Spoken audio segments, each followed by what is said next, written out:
První turnaj Oktagonu v Brně naplno i s fanoušky. A s ním i ryze slovenský duel. Cieľ v kariére mám taký, že by som chcel naozaj dosiahnuť ešte ten titul Oktagonu 70-ke.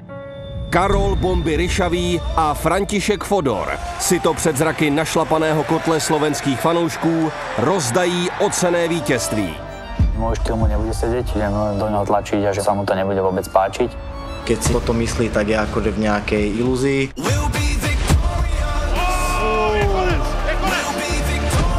Je to každým jeho zápasom, ten stand-up je naozaj krása pozerať. Nemyslím si, že je tak skúsený, jak ja, či bojovo, či tréningovo. Do každého zápasu nastupuje ako outsider. Ľahký zápas to nebude určite. Očakávam od neho presne jeho postoj. Oba borci ušli v organizaci už dlouhou cestu. Oba se zúčastnili Oktagon výzvy. A oba se aktivně drží v žebříčku lehkých vah mezi těmi nejlepšími. Atmosféra bude vřít. Oblíbenci domácích fanoušků zabojují o své místo v titulovém mixu a to, aby na samotném konci byla zdvižena jejich ruka. A my sa môžeme tešiť na tento extrémne vyhypovaný zápas.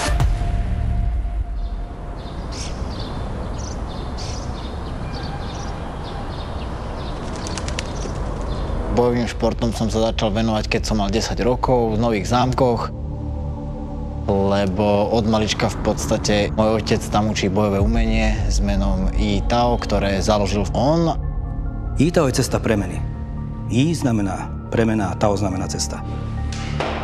Bol mi inšpiráciou, môžem nazvať to, že aj vzorom. V podstate bolo to pre mňa úplne prirodzené, že ma nezaujímalo iné športy alebo iné veci. 4. Realita bojové stretu je, že jeden ostane stáť a druhý nie. A k tomuto sa treba vedieť prispôsobiť a vyrovnať. Ja vyučujem totálny bojový systém. Nie rozprávky a nie šport, ale tak, ako to bude v skutočnosti vyzerať. Na bojovaní ma zaujalo, že som to mal dobre vysvetlené. Že to pre mňa nikdy nebol len boj, že to pre mňa nebol nikdy len ten úder, ale tento spôsob života. Keď sa zlepšuješ ako bojovník, tak sa zlepšuješ aj ako človek. Uvoľním sa do toho. Nie som meravý. Mne otcov štýl boja a I-Tao dalo veľmi veľa, lebo som v tom vyrastal, je mi to vlastné, veľa z neho čerpám. S pevnými základy se rozhodl zúčastnit dnes už legendární první série show Oktagon výzva. Nikdy som nebol ten mediálny typ, čo by sa chcel nejak prezentovať tým, že niečo budem rozprávať. Radšej by som chcel bojovať a nech som známy tým, že ako bojujem.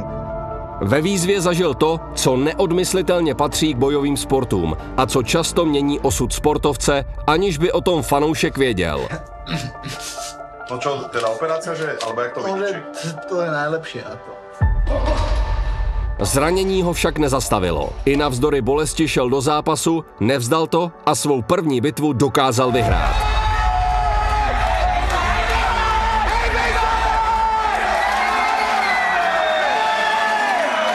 Sen stát se prvním šampionem se bohužel kvůli zranění rozplynul už před semifinálem.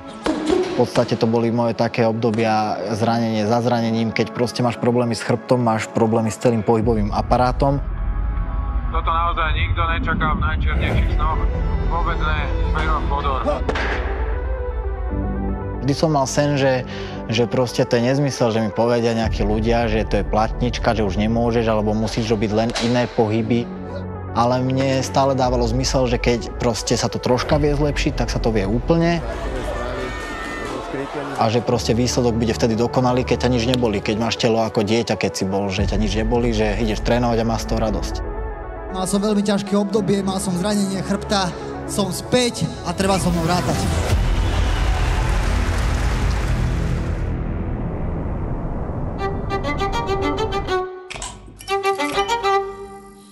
Najlepší pocit je podľa mňa ukončiť to. Ja sa pokladám za technického bojovníka, keďže 22 rokov trénujem tú techniku. Odkedy ho poznám, vždy bol ako keby fyzicky na tom dobre, aj si myslím, že technicky. Musel sa nejak vyvinúť do tej podoby, aby to bolo lepšie. Absolútne sa nesústredujem na body a tých ľudí ukončujem. Ideálne knockoutom, že jasné, že leží tam. Tretie víťazstvo, tretí knockout za sebou a myslím, že sa iba môžeme tešiť na Ferov ďalší zápas. Fanoušky očekávaný zápas s Matoušem Kohoutem se musel přesunout. A to hned na nejbližší turnaj do Pardubic. Chtěl by se říct jeden z hlavních zápasů dnešního večera. Som bol v strese posledné 3 týždne a mal som váhu aj moc skoro hotovú, že aj to ovplyvnilo niekde podľa mňa spätne zápas. Pustil som sa do jeblých klinčov. A tohle je Matouš skvělý. Potom som mu z toho chcel odtrhnúť hlavu. Keď 3-krát luftneš z celej sily, už som nevládal. Další tvrdý loket na hlavu, další koleno. Bolo to celkovo dlhé, tá doba prípravy, bol som už unavený a nevládzem, prešiel ma fyzicky. Dobre to zvládol, dobre bol pripravený, zagratuloval som mu a teraz ma čaká Ryšavý. Na rozdíl od Fodora však Ryšavý nezačínal s bojovým uměním v útlém věku. Kariéru fotbalisty v dospívání střídala špatná životospráva a místo sportu holdoval spíše alkoholu. V mladosti som, samozrejme, každý puberťák sa trošku aj pobil vonku alebo tak a boli z toho len zbytočne nejaké problémy. V tej dobe, keď sme boli my puberťáci a chodili sa na jazere, tak to bolo normálne na dennom poriadku, že fakt tam asi každý večer sa niekto pobil. On bol taký typ, že išiel do Senca von do mesta, dal si 4-5 pív a osprostil sa a pobil sa. Som robil v Rakúsku v pekárni. A videl som na internete, že budú otvárať nový gym v Trnave, tak som povedal, že to je tá moja šanca a chcem to vyskúšať, takže som v Rakúsku dal výpoveď zo dňa na deň a išiel som na prvý tréning do Spartacus Fight Gymu a tu som od prvého tréningu vlastne každý deň až do dnes. Jeho potenciál som videl určite v tom, že aké má srdce bojové. Tým, že on bol futbalista a zrazu z futbalu išiel do bojových športov. Mal také atypické pohyby, že nemyslel som si niekedy, že on bude akože nejaký profesionálny športovec. To je ono, tak, vidíš, reagujem. Moju profi kariéru som odštartoval v Octagon výzve a bol som tam odpisovaný 2 roky alebo 3 roky dozadu futbalista a zrazu som porazil chlapcov, ktorí od malička robili bojové športy a povedal som si, že mám v tom športe čo dokázať a čo ukázať. Ja sám som mu neveril, pretože videl som tam tie mená, ktoré tam idú.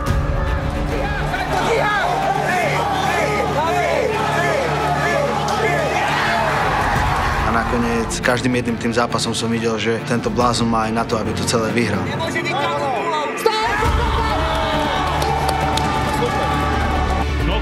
Předvedl něco, co jsme, přiznám se, až tolik nečekali. Z môjho pohľadu je najväčší úspech, že sa vlastne z grázla stal usporiadaný človek a príkladný športovec. A je to tu, Karol Ryšavý vyhráva, výborné, krása. V finále Octagon výzvy 3 vítězí Karol Ryšavý. Keď som získal vlastne titul šampióna výzvy, na to nikdy nezabudnem. Spartacus Fight Gym zmenil mňa, starého opilca, stroskotaného futbalistu, na profesionálneho športovca. On není, že nejaký talentovaný, že ukážkový fighter, že ruky, nohy krásne mu lietajú. Ale je proste bitkár a je atraktívny zápasník. Je čistá ulica, on sa vôbec nebojí ničoho a ide opredu. To není překvapení, to je senzácia, protože tohle jsem tedy rozhodně nečekal. Krůček od titulu a bitva, kterou musel zvládnout. Sám Karol si byl svým vítězstvím naprosto jistý. Karol sliboval velký tlak od první do poslední chvíle, že nenechá Ronyho dělat teny, ale vede na zem. Malečku mu povolují ruce a Karol usíná. Začal som byť taký trošku ako keby, že mal som také maniere hviezdne. Idem, že vyhrám, veď niečo tam vymyslím. Chcem sa ospravedlniť hlavne mojim trénerom, ktorí do mňa dávajú najväčšiu nádej, všetkým mojim kamarátom, ktorých som sklamal. Toto mi podľa mňa pomohlo, aby som sa zamyslel nad sebou a začal 3-krát viac makať. Všichni ho pořád podceňují. Do každého zápasu nastupuje jako outsider. Dnes tady potřebuje dokázat sám sobě, svému týmu, že se může posunout zase o jeden level výš. Ja z futbalistu a naozaj, že som ten šport robil, ja neviem, 3 roky profi, som dostal šancu bojovať proste s takou legendou. Miroš Trbák má len raz toľko ukončení, ako má Karol celkovo všetkých zápasov. To zobral zase pozitívom a išiel ďalej makať. Kde si svoju cestu bojovníka a snaží sa postaviť tým najlepším. Kuzík je v panice a odklepal. Zo mňa padol taký tlak, taký stres. My sme napracovali na tých chybách a presne takto som to chcel ukončiť. A je to tady. Karol Ryšavý byl poprvé v problémech, ale zvládnul to. a dostává se na Bartla. Už má tam nabité lakty na Mareka. Fú, tak to je zápas. Karol, bomby, Ryšovi! Zase ten posledný krok, aby som mohol ísť o ten titul, tak som to úplne posral. Úplne. Karol Ryšovi, surrounded by greatness, surrounded by people pushing him every day and has a lot expected from him tonight. Tak Keita si věří, o tom žádná. Ale teď skvělá dvojka od Keity. Keita má pekelnú rýchlosť a ten spodok, jak fú. Tak tohle je neskutečné, co si Keita dovoluje. Len to prečkať podľa mňa nebol až tak dobrý plán. Teď bude asi kritický bod a Keita tam znovu šáhnul po tom spodku a je konec. Fakt som bol dobre pripravený a neukázal som, že nič. Vôbec nič. Mne sa nepodarilo dneska vyhrať, aby som si mohol vypýtať ďalej titul, ale nevadí, ideme ďalej.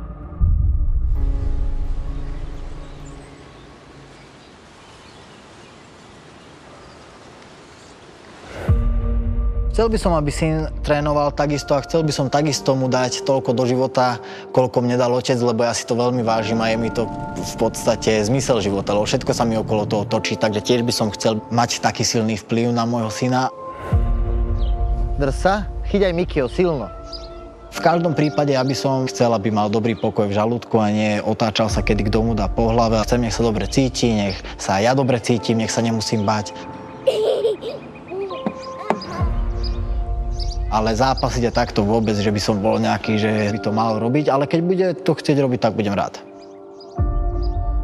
Život bojovníka doprovází vítězství, porážky, ale i rozhodnutí, která mají zásadní dopad na celou kariéru. Pro Fodora bylo tím nejzásadnějším rozhodnutím změna gymu. Odchod z OFI vôbec nebolo ľahké rozhodnutie. Niektoré veci by som nazval, že som videl ináč. Sme si povedali úprimne do ksichtu, že jak sa veci majú, keď to chceme robiť ďalej a vidíme to ináč, tak to treba robiť tak. OK, chlapci, začneme ďalší tréningový týždeň. Let's go! Zmena prostredia určite prospela. Je to štandardná vec. Zápasníci menia svoje stájne.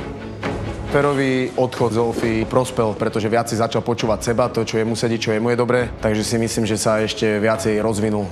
10. Fighter, čo vie, čo robí, vie, čo potrebuje a úprimne k tomu pristúpi, je určite silnejší v hlave, ako ten, čo nie a potrebuje viesť za ruku, jak 6-ročný syn. Pekná robota obidvaja. Pracujeme 2,5 minúty, Robko. Opäť sa vrátil podľa mňa k tým svojim koreňom, viacej navštevuje tréningy svojho otca. Okrem toho klasika naše MMA a rôzny ninja stav. Tréningové dávky sú naplánované tak, že Ferov ich urobí okolo 11. Sú to ortodoxné MMA tréningy, wrestling tréningy, postojárske tréningy, jiu-jitsu. Výborná robota, Ferov! Máte sekundovka! Moje nastavenie je ísť tam a sknokautovať ho, že chcel by som ho ukončiť. A to je aj moja predikcia, že ho nachytám na nejaký úder, proste budem dominovať. Na Karola je pripravený absolútne jasný plán. Naša robota bude poctivá, tvrdá a rýchla. Toto nebude žiadny šport, ja ani nikdy som športovec nebol, ale ja som bojovník a bude to naozajstný boj. A v tomto skutočnom boji budem víťazom ja. Měli se utkat už na začátku roku na turnaji Octagon Prime 5. Ale právě Fodor musel na poslední chvíli ze zápasu odstoupit kvůli covidu. Večer mi volal tréner, že Fero bol pozitívne testovaný na covid, čoho som bol veľmi sklamaný, lebo došla tá správa večer o 11, čo si myslím, že ten covid nemal, mali tam nejaké nezhody. A ja si myslím, že toto bol hlavný dôvod toho zrušenia zápasu. Psychicky si myslím, že vyhorel. Naozaj veľmi sa na to teším, videl som, že je nažhavený na ten zápas, sústredil sa, 4 mesiace mal fakt kvalitnú prípravu. Veril by som mu, že by dokázal zvíťaziť nad Ferom. A o polnoci sme riešili ďalšieho súpera, ktorý to zobral na poslednú chvíľu, za čo som bol vďačný. Martin, ktorý zobral tento zápas na poslednú chvíľu a za sebou posledné 3 zápasy, 3 ukončenia, 3 KO. Ten súper bol naozaj dobre pripravený, bol tiež v príprave na zápas, ktorý sa mu zrušil, takže to nebol vôbec žiadny ľahký súper.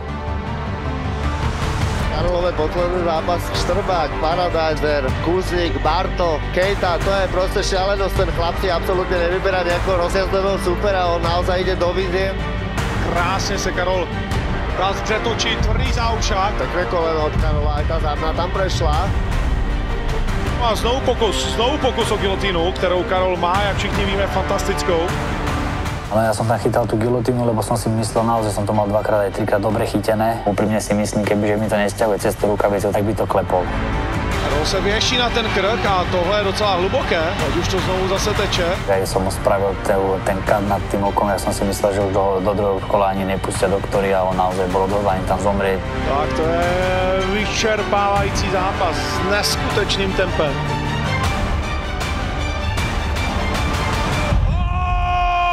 Koleno je konec! Tak to bola luxusná kontra Karola Ryšavého. Koleno, ktorým som vlastne ukončil zápas, to sme robili drill s lapom v šali. Ja som to vyskúšal a sadlo to, ja som bol naozaj veľmi, veľmi šťastný. Túto výhru špeciálne venujem moje priateľke ľudské a nášmu bábätku, nášmu synovi, ktorého čakáme.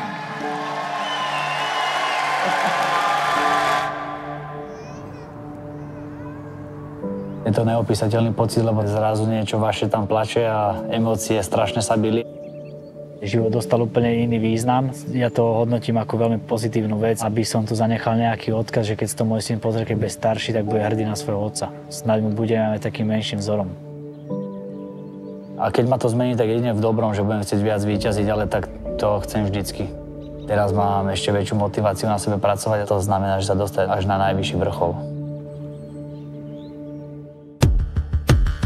Ja raz ten titul zeberem. Očakávam, že ma bude chcieť kontrolovať, ale myslím si, že mu to nepomôže. Myslím si, že môj štýl mu nebude sedieť. Kajo sa veľmi zlepšil v boji na blízko.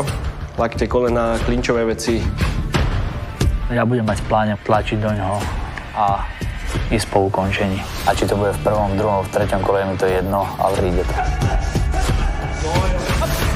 Keď si myslíš, že má nejakým ľahkým úderom, ktorým doteraz vyhrával, trafia, že sa mu to podarí, tak sa popali v zápase. Karol, že mi neveril a spochybňoval to, že som nechcel voči nemu nastúpiť, to je jeho pohľad na svet. Akože je mi to ľúto, že ma Karol takto označil a teším sa, že ten zápas znova je, takže môže byť aj Karči kľudný. Slovensko se opět rozdělí na dva tábory.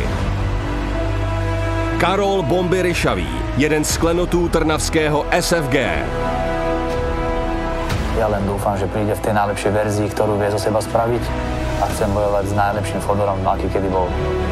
A na straně druhé zápasník tělem i duší, pro kterého je boj celoživotní filozofií. František Fodor. Budem ostražitý, budem sa dobre hýbať a budem ho chcieť prestreliť a ukázať mu, že tam cesta nevedie. To nemá na to. Své síly poměří na turnaji, jehož karta je od spoda až po vrchol. Absolutně nabitá. Titulová bitva Kincla s Lohorem, Pukač s Melišem, Gábor Borároš, návrat Úškrta a další. Oktagon 35. 17.9. Winning Group Arena Brno.